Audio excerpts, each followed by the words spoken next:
Assalamualaikum warahmatullahi wabarakatuh. Di video kali ini kita akan membahas masalah pinjaman online yang saat ini makin marak atau banyak sekali nasabah-nasabah yang gagal bayar dan pinjol itu mulai terancam akan diambang kebangkrutan. Nah, bener nggak sih informasi seperti ini dan apa yang mendasari hal tersebut? Kita harus tahu ya teman-teman. Jadi masalah aplikasi pinjol itu terdapat indikator yang namanya TKB ya. Jadi TKB 90 di mana pinjol tersebut itu harus ada tolak ukur. Ya istilahnya semacam angka dasar ya. Buat apa? Agar mengukur kinerja mereka, performa mereka itu profesional teman-teman. Mereka di mana yang gagal bayar atau enggak bayar setelah lewat 90 hari setelah jatuh tempo, itu artinya seberapa banyak nasabah yang berhasil melunasinya ketika meminjam dan sudah lewat dari 90 hari. Dan toleransi dari OJK itu sebanyak maksimal paling gede total 5% ya teman-teman dari seluruh peminjam. Artinya di sini jika mereka tingkat untuk TKB 90-nya itu masih di bawah 95%, maka mereka termasuk dalam kategori pinjol-pinjol yang parah dalam tanda kutip untuk proses nasabah galbay di sana ya teman-teman. Nah, di video kali ini ada 6 aplikasi pinjaman online yang akan kita bahas di sini ya teman-teman.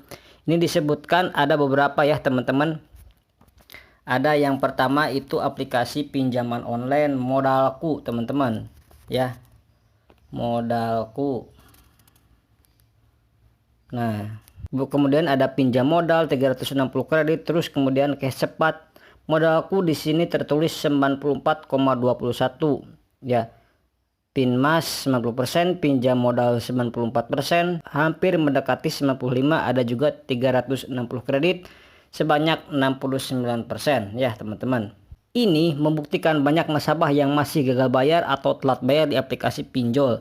Jadi untuk teman-teman yang saat ini gagal bayar di aplikasi pinjol yang tadi disebutkan, mungkin teman-teman termasuk di salah satunya ya. Itu adalah pinjol yang lagi disorot dan pinjol yang diawasi ketat oleh OJK pastinya, karena kalau dalam beberapa bulan ke depan masih angkanya seperti ini teman-teman dan bahkan memburuk, maka akan otomatis pinjol tersebut akan kena sanksi atau diaudit.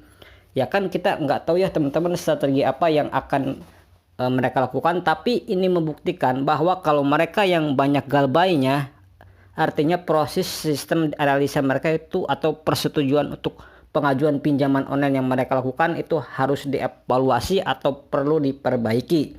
Kalau pinjol yang lain bisa lebih dari 90%, kenapa pinjol ini tidak bisa teman-teman? Kalau aplikasi pinjolnya bangkrut atau tutup, itu gimana nasib orang-orang yang gagal bayar di aplikasi pinjol tersebut? Itu ada dua kemungkinan teman-teman. Yang pertama, hutang teman-teman itu akan dianggap lunas kalau terpinjol tersebut mengakui bahwa mereka itu bangkrut dan tutup. Tapi kemungkinan yang kedua, teman-teman harus tetap bayar kalau pinjol ini diakuisisi atau dibeli oleh perusahaan-perusahaan pinjol besar atau merger istilahnya ya teman-teman. Ya kalau sudah begitu teman-teman tetap ditagih ya, teman-teman harus bayar. Paling orang-orang akan berharap di pilihan opsi yang pertama tadi ya, bangkrut dan hutang teman-teman itu dianggap lunas. Untuk teman-teman yang ingin sharing-sharing informasinya, silahkan teman-teman bisa sharing-sharing informasi di kolom komentar. Sekian dulu di video kali ini, mohon maaf bila ada salah-salah kata. Saya pamit, wassalamualaikum warahmatullahi wabarakatuh.